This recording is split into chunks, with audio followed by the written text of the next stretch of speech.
KPU Muratara sampaikan desain surat suara pemilihan Bupati dan Wakil Bupati Muratara dengan menggelar rapat koordinasi bersama tim kampanye, Bawaslu serta instansi terkait lainnya, dan sekaligus persetujuan desain surat suara oleh mewakili paslon.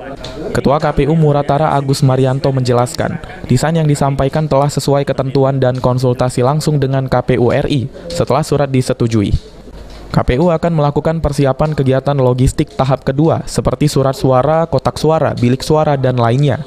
Baik, desain surat suara sudah kita finalisasi hari ini, meskipun pada bulan Oktober yang lalu di tanggal 18-an kalau tidak salah kita sudah melakukan itu, kemudian ada mekanisme koreksi, ada kurang cerah, kemudian ada paslon yang mengganti foto sesuai dengan permohonan dan kami sampaikan ke KPU RI meng-ACC, sehingga hari ini kami meminta persetujuan dari LU paslon masing-masing. Ada lagi tidak perubahan. Sekarang sudah kita kunci. Tidak ada lagi perubahan dengan foto dan desain surat suara. Kalau desain surat suara itu sudah diatur dalam keputusan KPU 339. Dan insya Allah setelah ini di tahap kedua KPU Muratara akan mengadakan pengadaan logistik di tahap kedua itu ada surat suara, formulir berhologram, daftar pasangan calon.